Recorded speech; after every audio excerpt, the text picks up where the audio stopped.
Magandang umaga po sa ating lahat. Araw po ngayon ng Miyerkules. At andito naman po si Professor Tonton Contreras sa isa namang edisyon ng Usapang Politika dito sa Facebook Live at sa YouTube. Pasensya na po, medyo po tayo ay na-late sa ngayon sapagkat kanina meron tayong ginawang era. Nagsundo po tayo ng apo. Naman siyempre, mahal naman natin ang ating mga apo. Lalo na kung mahal na mahal kong apo. Kaya, yun ang uunahin ko siyempre.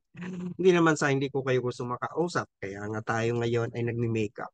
Wala rin po tayong usapang politika nung Lunes sapagkat sabi ko nga sa inyo nung time na yon nasa biyahe naman ako. Dinala ko yung aking kotse sa talyer, di ba? Sa maraming errands. Anyway, babawi tayo ngayon. Pag-usapan natin itong mainit-init na pinag-uusapan sa ngayon ng bangayan sa pagitan ng Marcos Romualdez at ng Duterte Alliances. Talagang open war na. Sabi ko nga sa mga kaibigan ko, itang tunay na war on drugs sapagkat nauwi na ang bangayan sa batuhan ng mga paratang o mga aligasyon na ang isa ay adik. Nauna naman kasing nagsabi si dating Pangulong Duterte, openly, alam naman natin noong panahon ng eleksyon, nagpasaring na siya dito although hindi niya nginalanan, pero lahat naman tayo, alam naman natin kung sino tinukoy niya. Sinabi niya upfront na bangag daw si Pangulong Marcos at ito daw ay drug addict. In fact, meron daw report na iniulat sa kanya noon na siya ay mayor pa ng Davao, ang PIDEA, na nakabilang sa listahan ay ang pangalan ni Pangulong Ferdinand Marcos Jr., yung hindi pa siya Pangulo. Nung mayor pa siya sa Davao nito, hindi siya nung presidente.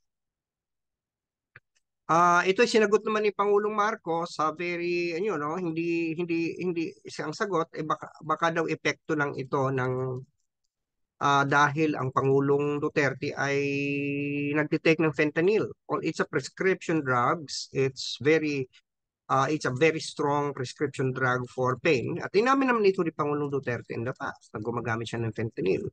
Pero ang pinahiwatig ni Pangulong Marcos baka epekto to. Na kasi ang isa sa epekto ng fentanyl, addicting ang fentanyl.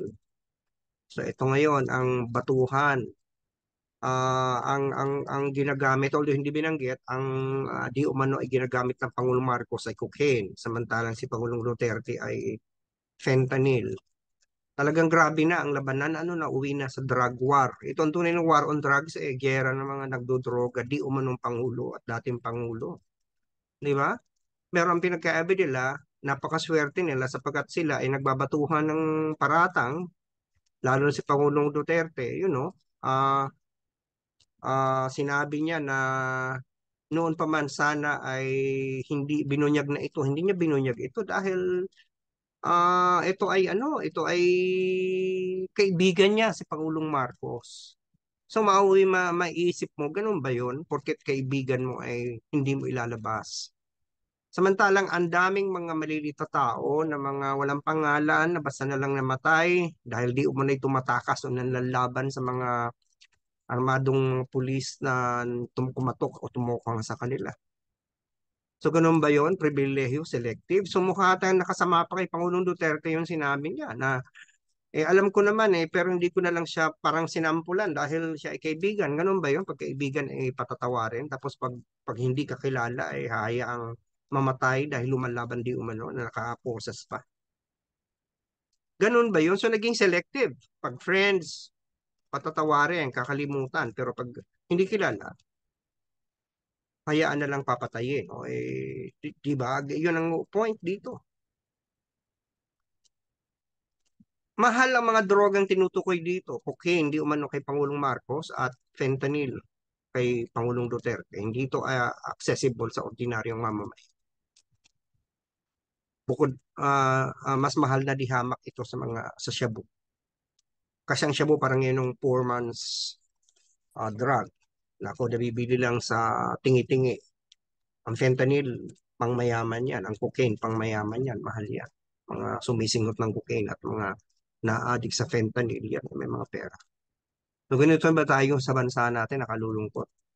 Isang dating pangulo na pinaparatangan ng incumbent na pumalit sa kanya, nalulung sa droga, samantalang ito namang ngayong pangulo ay gumante at sinabing, o siguro laman gawa din niya ng addiction niya sa fentanyl at nagkaroon ng sana alagaan ng mga doktor ni Pangulong Duterte ito dahil baka nga naman nang mali na yung epekto ng gamot sa kanya. Parang ano yun, parang halos sabihin naluluto na utak.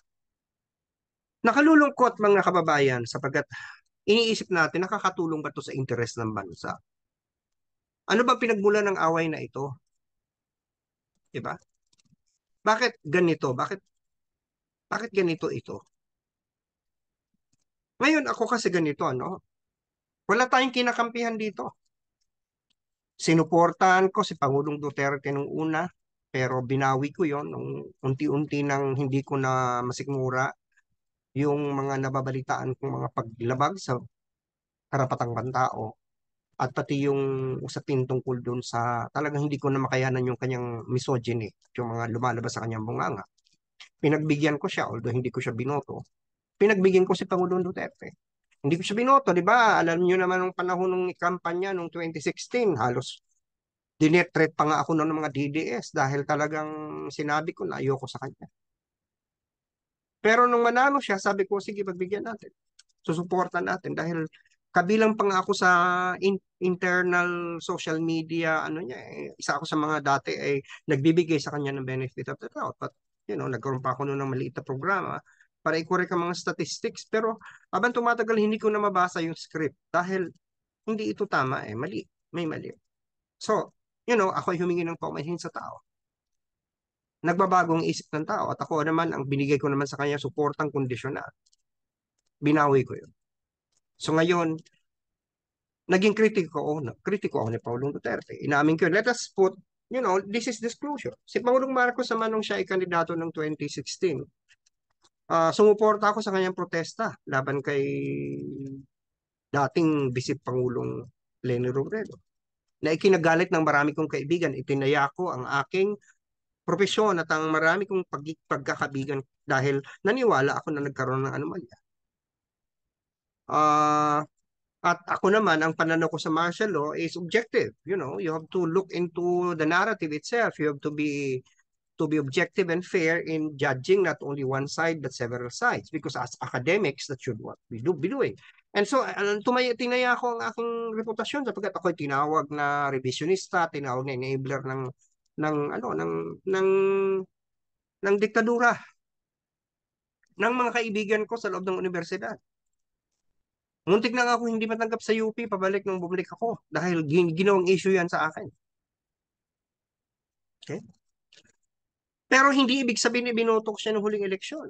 Pareho kung hindi ibinoto itong dalawan to. Hindi ko binoto si Pangulong Marcos dahil marami akong issue sa kanya. Ang isang naging issue ko nga doon, hindi ko maintindihan kung bakit hindi siya pwede, ayaw niya mag-apologize sa nangyari ng martial law. Pagpalagay ng walang ginawang kasalanan ng kanyang ama, pero dahil presidente yung tatay niya noon, may command responsibility. Ano ka naman yung sabihin na nagkamali? Ganito, ganito, maaring may ganito, ganito. And of course, marami na siya mag-react na mga nabuhay din kami ng martial law, di namin naranasan. Okay, pare-paro tayong nabuhay ng martial law. Pero ako may mga alam ako na nakaranas ng pambibiktima. Maaring kayo wala, maswerte kayo. Ako, yung buhay ng pamilya ko, wala naman sa aming nabiktima. Kung pamilya ko lang mga iisipin, kung mga kamag-anak, wala naman sa aming nabiktima, wala namang nag-NPA sa amin, wala namang naging rebelde, wala namang napagsuspetsahan sa aming NPA o rebelde. Ako noon, naging aktivista, pero hindi naman ako ganun sa forefront. Diba?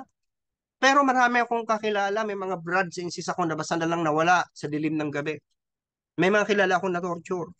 So huwag niyong sasabihin sa akin na wala akong karapatang magsabi na walang pambibiktima noong panahon ng martial law.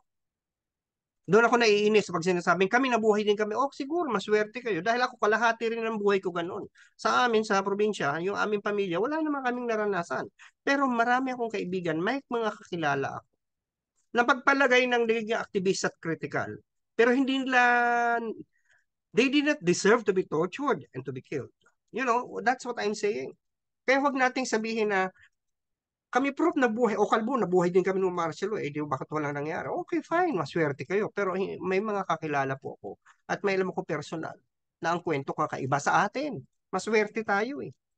So yun ang point ko doon. Ba't hindi siya pwedeng mag-apologize? At saka yun nga, yung mga alam naman natin yung kanyang unang pagpapanggap tungkol sa kanyang degree na binawi din niya lahat. Ay may maraming rason kung bakit hindi ko siya binoto. Pero ngayon, sisuportahan ko siya sa mga ibang ibang mga bagay-bagay. Although critical pa rin ako sa ibang mga bagay-bagay. But by and large, I support the government because that's what I always do. Even if I don't like the president, if the president gets elected, I support if needed. And then I criticize if warranted. Ganyan naman dapat ang isang matinong citizen na hindi bulag, na hindi inuuna ang puso. Itong mga to, itong dalawang ito ay mga civil servant yung mga yan. Si Duterte, dating presidente, si Pangulong Marcos. Ngayon, siya na ay hindi po natin yung mga Panginoon. Sila po yung naninilbihan sa ating interest. So, dapat tayong boss. So, anyway, ang sinasabi ko lang, maging patas lang tayo and I am going to be objective in my analysis regarding the fights of these two. For all intents and purposes, itong away nitong dalawang to, nagmumula lang ng ito, hindi sa anumang issue. Buti kung nag-aaway sila sa usapin tungkol sa pulisiya. Okay? Naandun ako, they disagree regarding China.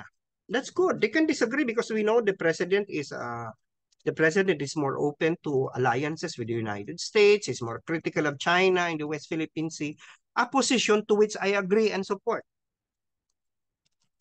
At alam naman natin si ating Pangulong Duterte ay talagang kaibigan ng China, nag-turn around, itinakwil niya ang ating mga relasyon sa ibang mga kaalyansa para sa China.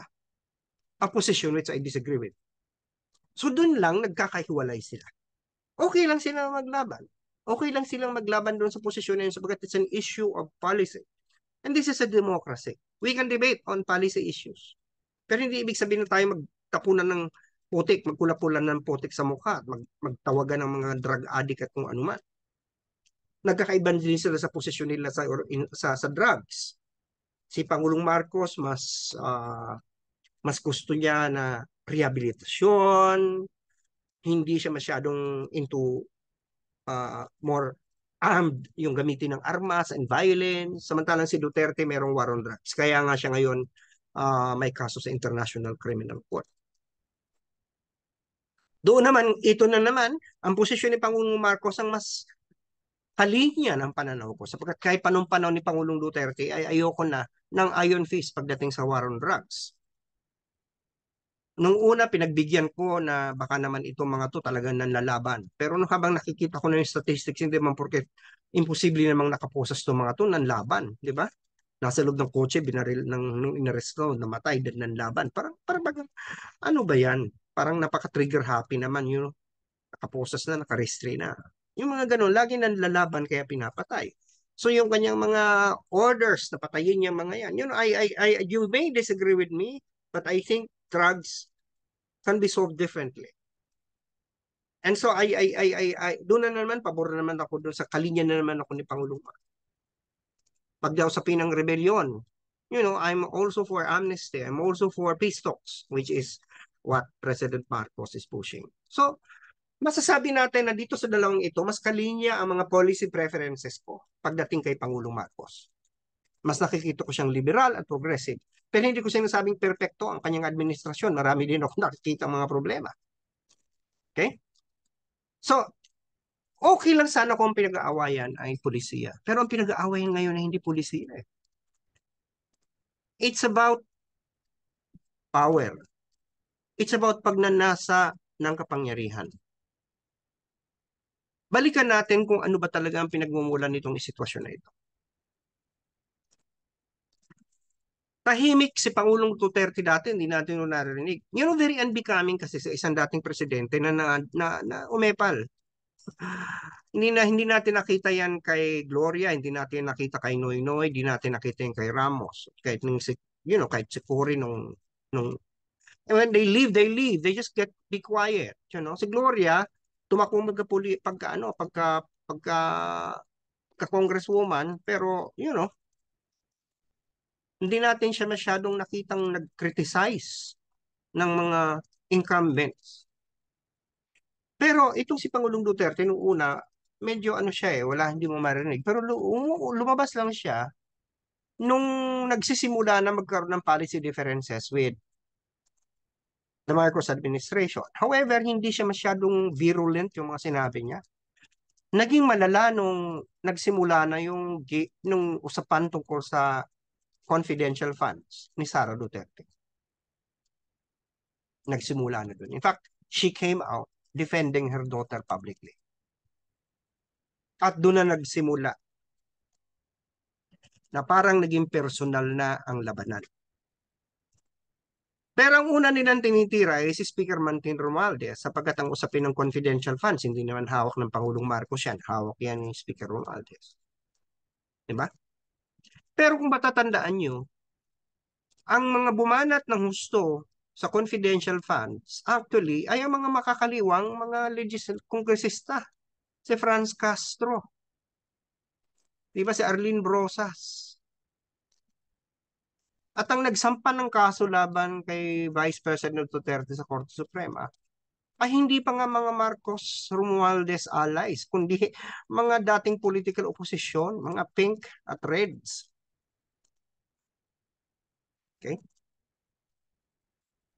Naandun din yung usapin na nagsimula, lalong tumindi, nung binanata ni Duterte ang Kongreso at tinawag na ah, mga halos tawagin magnanakaw, yun. So on, yung entire Congress ng kanyang inismear. So that began the war. So in effect, ang sinasabi ko dito, nagsimula ito, actually, ang nagsimula ng away na to ay si Pangulong Duterte. Hanggang sa nadamay na si Pangulong Marcos sapagkat isinama na siya. Ang nagpadagdag kasi sa gulo yung mga ingay sa social media. Alam mo, itong social media, maganda ang naging epekto nito sa demokrasya in a way kasi nagkaroon ng access sa mga tao sa impormasyon, nagkaroon ng access sa plataforma. Ngayon, meron ka lang account, pwede ka na maging political analyst. Kaya ang problema, ang kabila naman nito, nagkaroon ng daluyan naman ng fake news. Nagkaroon ng daluyan ang mga nagkaroon ng daluyan ang nag-google lang, akala mo sila yung mga analista na at maging toxic. Yun ang nagpadala ng issue. Yung bangayan ng mga Marcos loyalists at mga diehard Duterte supporters. Yung mga diehard Duterte supporters, nakita nilang critical na si Pangulong Duterte kay Pangulong Marcos, ay pumunta na, bumanat na, di kumanti naman ang mga loyalista. Yung at may mga karakter pa na katulad ng pangalanan ko na si Maharlika. Nakapilido ko pero gusto kong ibulgar na hindi ko naman siya kamag-anak. Wala akong kontra sa kanya bilang tao, hindi ko naman siya masyadong kilala, nag-meet na kami nito before. Na ngayon ay bumaligtad na rin. Dati Marcos, ngayon bumaligtad na, parang ano na. So, ewan ko kung anong dahilan. Basta may dahilan siguro na mahal na importante. Hindi huwag na natin husgahan, bahala na sila. Yun ang nakalala ng sitwasyon. Yun ang nag-fire up. Di siyempre ang Kongreso, dahil sila ibinanatan, ay gumante. Di ba? Nagka-personalan na. Nadamay na lahat, pati ang Pangulong Marcos nadadamay sa ngayon. Dahil siyempre si Romualdez ay speaker. Ngayon, ang mga diehard Duterte supporters, pinaparatangan na ngayon si Pangulong Marcos na maaring may dasbas niya ang ginagawa ni Romualdez. Okay? Na yon pumasok na, nakulayan na lalo at nabahiran na lalo ning pumasok ang Chacha o charter change. Paulit-ulit na natin pinag-usapan sa usapang politika at ayoko munang itouch ngayon sapagkat masalimot sa ibang araw natin pag-usapan yan. Pero again, nagkaroon na naman ng hidwaan sapagkat nakikita na Speaker Martin Romualdez may ambisyon. Nauna pa kasi noon, di ba, kaya nga natawag siyang tambaloslos. Sabi nung una, parang lumabas na nag-grant na si Vice President Sara Duterte na na may tinatawag siyang tambaloslos at nakataon naman na si Gloria Macapagal-Arroyo tinanggalan sa posisyon, ibinaba, nadimo from a senior deputy speaker, naging deputy speaker na lang, whatever. Di ba? Nagkaroon ng ganong gulo at yun ay di umano dahil nga ang narinig nating marites doon si Vice President si Gloria Macapagal-Arroyo kumikilos na patalsikin si Speaker Romualdez. At ang narinig naman natin di depensa, kaya gustong patalsikin si Speaker Romualdez dahil gusto niyang magkariging presidente. Meron siyang presidential ambition which is going to dig deeper into the claim of Vice President Sara Duterte to be the heir apparent in 2020. Ito nga ang iniisip ko. Na para bagang ang tagal-tagal pa ng 2020, nag-aaway na kayo. Di ba? At saka demokrasya naman tayo kahit sino pwede mag-ambisyong presidente. Di ba? So, nagpatong-patong na yung hidwaan hanggang sa nauwi na sa ngayon. At naandun pa rin yung usapin tungkol sa International Criminal Court na marami nagsasabi baka daw si Bongbong Marcos ang gawin niya, hayaan niya na ngayon na pumasok na ang mga investigador. At mismong si Harry Roque, nakakampi ni Pangulong Duterte, nagsabi na nakapasok na tag-imbestiga na. Samantalang ang statement ng Pangulong Marcos ay walang pinapapasok or kaya hindi magko-cooperate ang Pilipinas sa International Criminal Court. Ang mahirap naman kasi kay Pangulong Marcos ay meron pa silang sinasabi na okay, pero kung pupunta sila ditong bisita, wala kaming magagawa. Ang problema, alam naman natin na kahit pumunta sila ditong bisita, ibang pakay nila. So anong posisyon mo doon? Parang it's becoming more, ano yung cop out? Para bagang, okay, hindi kami ko-cooperate, pero kung pumasok sa dito at mag-imbestiga sila sa sarili nila, wala kaming pakialam. Diba? Basta hindi namin alam. But there has to be a stronger statement than that. That they're not going to tolerate anyone violating the visa terms. Kasi pag pumunta dito yung mga taga-ICC, malamang yan ay mga turista. At pag turista ka, di ka pwede magtrabaho sa loob ng Pilipinas. Sa diplomasya, kapag ikay taga-ICC at papasok ka sa Pilipinas, kailangan ipaalam mo sa Pilipinas na ikay gagawa ng official function. Ano ba yun? Nagpapakatanga naman tayo dito na alam natin mga taga-ICC yan tapos pupunta dito para lang manood ng mag-swimming sa Boracay at mag-surfing sa Siargao. Ganun lang ba yun? Hindi ba papasok sa isip natin kaya pumunta yan dito dahil clandestine ang operation, may pupunta na para mag-gather na ng evidences? Diba? Yun naman ang hindi ko makuha. Bakit napipika naman yung mga Duterte? But in any case, this is already something that is beyond uh, what is reasonable. Okay? Masyadong maingay na. Okay? At ito, hindi pa nakatulong na si Pulong Duterte ay binawasan ng budget. Pero inilabas naman ng House na in retaliation, yung pala ay 3 taon ng Pangulong pa ang tatay ni Pulong, 51 billion ang nakuha ng distrito niya. 51 billion, that's a lot of money. Tapos ngayon si Baste, mayor na Davao, sa isang speech, nagsabi na ano na dapat mag-resign ni si Pangulong Marcos dahil walang pagmamahal sa bayan. Okay? At ang nakako-complicate pa dito, ito naman si Senador Amy Marcos, tahasang nakikita mong lumilinya sa mga Duterte. Di ba? Ah, ang pinakahuling balita dito, si Pangulong Duterte nagsabi, si dating Pangulong Duterte na magsisisidang Mindanao. Para bagang, ha? Seryoso ka? Seryoso ka po, President Digong? Magsisisidang Mindanao? How are you going to secede? Through war? You are speaking of signing, di ba? Magsisignature campaign daw. Ano yun? People's Initiative. Ay, sir, fiscal po kayo. Dati kang abogado, hindi nyo ba alam na ang People's Initiative pwedeng gamitin lang for amending the Constitution? Hindi pwedeng para mag-secede. Because when you secede, you're no longer just amending the Constitution, you are basically revising it. The entire structure of government will be affected because its territory will be curtailed. And stop. Ano ba yan? Pinoprotekta natin ang ating exclusive economic zone sa China, sa West Philippines Sea. Tapos ito naman ngayon, may dating presidente na tumatawag na magsisid ang isang teritoryo. We are not a federal government. Anong secession ang sinasabi? The only secession that is tenable under our current is extra-legal. Yung sinasabi niyang United Nations law, he should understand that all UN laws only are equivalent to a Republic Act. And the Constitution is higher than any treaty or any law or any international law. Abogado naman si Pangulong Duterte. So, minsan isipin mo na may biro ba itong mamang ito? Tapos ang hindi ko maintindihan, he is against People's Initiative to amend the Constitution and yet he's saying that there has to be a signature campaign for Mindanao to secede. Dito na lang makikita mo para kay anong dahilan? Dahil nasaktan ng mga Duterte? Dahil inaaway ni Speaker Martin Romualdez sa mga Duterte gusto mag-secede ng Mindanao? Nasa public interest ba yun ng mga taga Mindanao? Kinonsulta niya ba ang mga taga Mindanao dito? Doon ako napipika dahil ang mga awayan ng mga taong ito ay nauwi sa personalan, nauwi sa protektahan ng mga turfs. And I'm going to say this once and for all. On this fight, I think I would agree that it is the Duterte that is more aggressive and assertive and offensive. What Marcos is doing is just defending himself.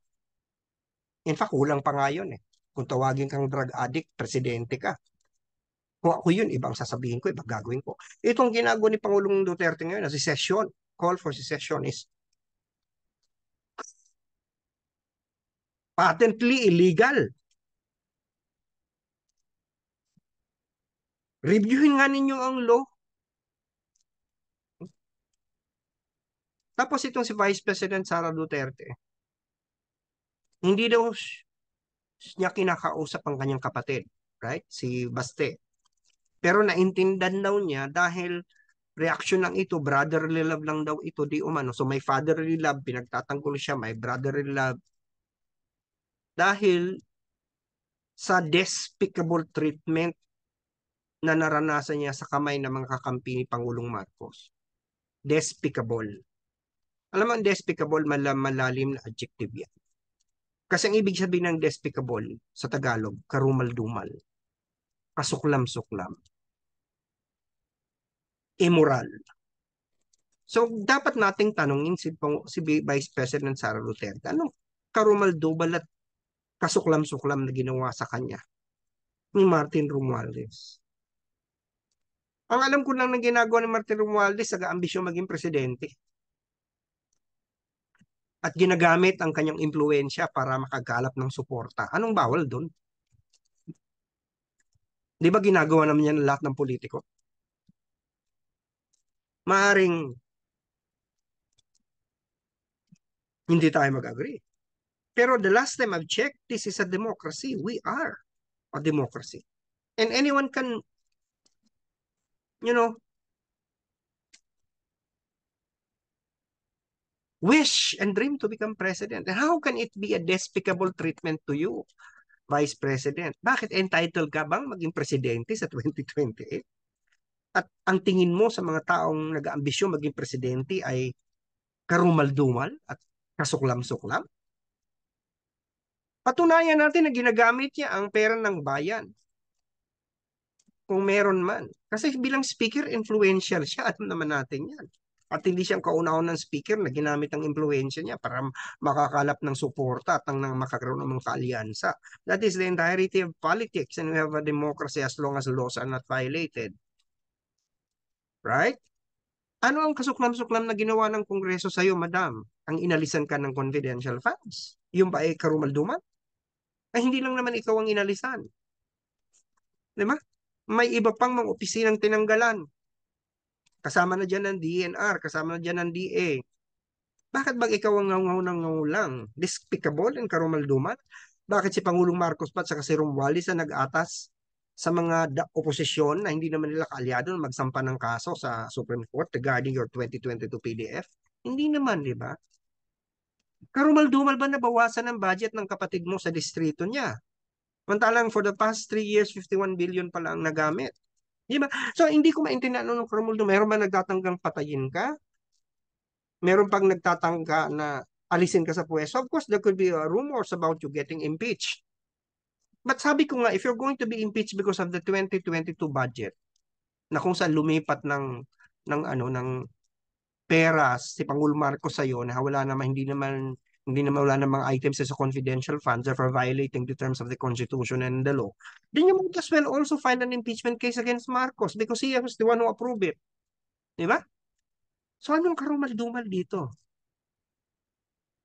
na pagtatrato? Hindi ko maintindihan. Kasi the word despicable, the adjective despicable is so severe. Ang despicable, nireserve lang yan sa nandidiri ka, karumal-dumal, despicable. Diba? It's beyond disgusting. Despicable. Diba? Ang hindi ko pa nagugustuhan dito, nadadamay ang charter change na usapan. At yan ang pag-uusapan natin sa Biyernes. Kasi parang nagugulo tuloy yung proseso na dapat sana ay maging maayos kasi napapatungan nitong mga bangayan na ganito. At the end of the day, we have asked ourselves. We have to ask ourselves whether all these battles, fights, are advancing the interests of the Filipino people. And on this issue, while Marcos is not perfect, Marcos may have his flaws, but on this issue, I think I blame more the Dutertes for fanning the flames of disunity. They can fight with the speaker if they want, but not to the extent of bringing and torching and being so incendiaries that you can tank the entire country and bring it down. When you go to the extent of talking about secession, then you are harming the interests of the Republic. For what? Why is there a need to secede for Mindanao? Why is it a need? Okay. Is the entire interest of Mindanao being degraded right now that there is a need to secede? Why would the integrity of the entire republic depend on whether the Duterte name is being smeared? Di ba? Pinapabayaan bang Mindanao samantalang halos na lahat ng foreign aid at ODA na pupunta dyan? Magbilangan nga tayo ng official development assistance. Malaking porsyento na pupunta sa Mindanao. Imagine, binigyan ng 51 billion ang anak ni Pangulong Duterte para sa distrito niya. Nadidehado ba ang Mindanao pagdating sa national development? For it to think of seceding, I would agree if there is a neglect. I would agree if there is a wanton, you know, pinabayaan ng Malacanang, pinabayaan ng Tagaluson at Visayas. Pero tingnan nyo naman ang BARM, ang daming aid na pumapasok dyan, utang at grant. Ang daming mga infrastructure projects na nakalinya sa Mindanao.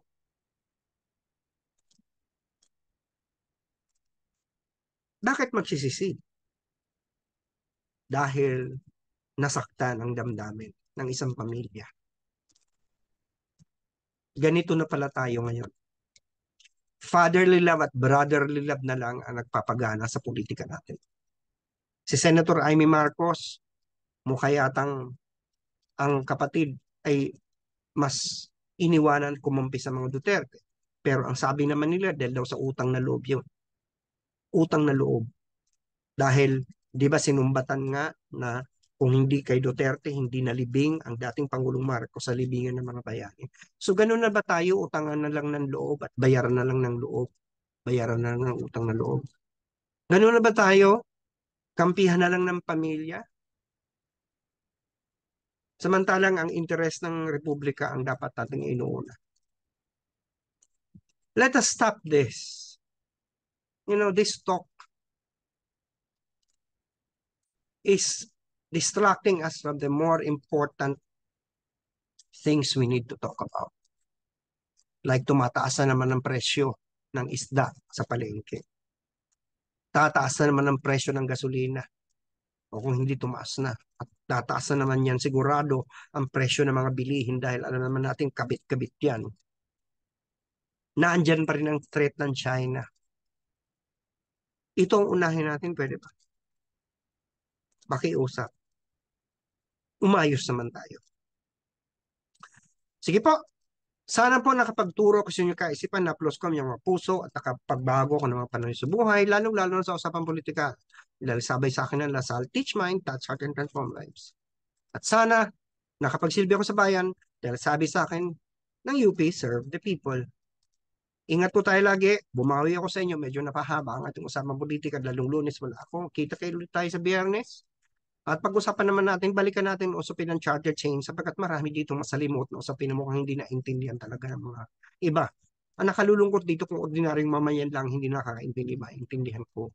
Pero kung mga senador at kongresista na mga raming abogado, ang salit maglinaw ay lalo pang hindi pa pinapalabo ang usap. Nakalulungkot. Sige, kita-kita lang tayo sa Biyernes. Lagi kong sinasabi, UP naming mahal. Animo Lasal, magandang araw po sa ating lahat. Bye for now. Ingat-ingat lagi. See you Friday.